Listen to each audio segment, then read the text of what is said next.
அடுத்ததாக 1 சாமுவேல் 1வது அதிகாரம் 19வது வசனம் சொல்லுகிறது, அவர்கள் அதிகாலையில் எழுந்து கர்த்தரை பணிந்து கொண்டு ராமாவிலே தங்கள் வீட்டுக்கு திரும்பி போனார்கள். எல்கானா தன் மனைவியாகிய அன்னாளை அறிந்தான். கர்த்தர் அவளை நினைத்தருளினார். கர்த்தர் நினைத்தருளினால் உங்கள் தாம்பதிய வாழ்க்கையை ஆசீர்வதிக்கப்படும். என்னடா இப்படி பேசுகிறாரு பாஸ்டர் நினைக்க வேண்டாம். கர்த்தர் நினைத்தருளினால் உன் கூடாரத்தின் ஆசீர்வாதத்தில் ஒன்று தாம்பதிய வாழ்க்கை. எங்கெங்கோ திசை திருப்பப்பட்டுருவாங்க துணைவர்கள் காலப்போக்கில். அது எல்லாம் இந்த தேவன் நினைத்தருளுகிற பொழுது உங்கள் குடும்பம் கட்டி எழுப்பப்படும், பூத்து குலுங்கும், தங்கள் வீட்டுக்கே போகிறாங்க. அதுக்கு முன்னே இந்த தம்பதிகள் எவ்வளோ அசிங்கப்பட்டிருக்காங்க தெரியுமா? அண்ணாலே ஏன் சாப்பிடாது இருக்கிறா? இந்த பெண்மணி அவ்வளோ சாப்பிடாம நித்திரை செய்யாமல் ஒரு கலங்கிற நாட்கள், கலங்கப்படுத்தப்பட்டதை போல் நினைத்த நாட்கள். வீட்டில் அவ்வளோ பிரச்சனை. இப்படி போக முடியல. அவள் பார்த்தா காலைத்தீக வராதவ பெண்ணினால் பிள்ளைகளை பெற்றெடுக்கிறா.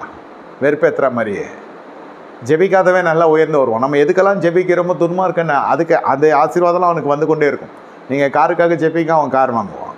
நமக்கு ஜெபம் பண்ணோம், அவனுக்கு கேட்குது. நம்ம கல்யாணத்துக்காக ஜெபம் பண்ணுவோம், அவன் வீட்டில் கல்யாணம் நடக்கும்.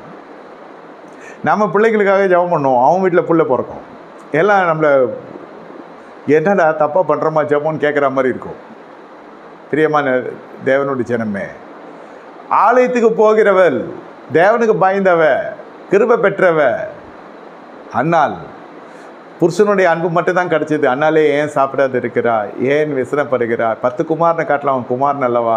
நல்ல புருஷன், இவன் தேவ பக்திக்கு நல்ல துணை இருந்துச்சு. ஆனால் இவள் பலிக்கு பெருக முடியவில்லை. வேதம் சொல்லுகிறது, கர்த்தரே இவள் கர்ப்பத்தை அடைத்து வைத்திருந்தார். ஏன் நீ கர்த்தரே உங்களுடைய வாழ்க்கையை தடை செய்தது போல சில காரியங்கள் இருக்கும். ஏன் இவள் வாயத்திறந்து மனம் திறந்து பொருத்தனையாக பிரதிஷ்டையாக செய்து இந்த குமாரன் கர்த்தருடைய ராஜ்யத்துக்குரிய பிரதிநிதியாக கொடுக்க வேண்டும். உமக்கே இதை கொடுக்குறேன்னு சொல்லணும். சொல்ல முடியுமா? உமக்கே கொடுக்குறேன்னாக்கா நான் பரிசுத்தமாக ஆயிடுவேன்னே, என்னால் அசுத்தம் செய்ய முடியாது, அதனால் அறிப்பேற. இது பொருத்தனை கிடையாது, பிரதிஷ்டை. தசமாகம் கொடுங்கன்னு கேட்கறது கிடையாது. நீங்கள் ஜெபம் பண்ணி இந்த காரியம் செய்கிறேன்னு சொல்லுங்கள், இது பொருத்தனை பண்ணிக்கோங்க, இதை செய்கிறேன் அதை செய்கிறேன்னு பணம் வசூல் பண்ணுற காரியம் கிடையாது. இது பிரதிஷ்டை.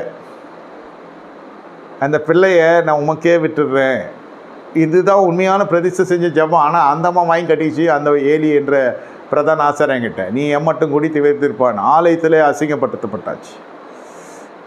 அந்த அம்மா சொல்றது, என்னை பேலியாளின் மகளை என்ன தீரும், அதான் வேசியின் மகளாக என்ன தீரும். எப்படி எங்கே போய் முடியுது பாருங்கள். கொடுமைன்னு கோயிலுக்கு போனால் அங்கே ஒரு கொடுமை தாண்டவம் ஆடுதுன்ற மாதிரி இது அங்கே ஆலயத்தில் போனாலும் ஆசாரியனுக்கு அப்படி ஒரு வெளிப்பாடு. இது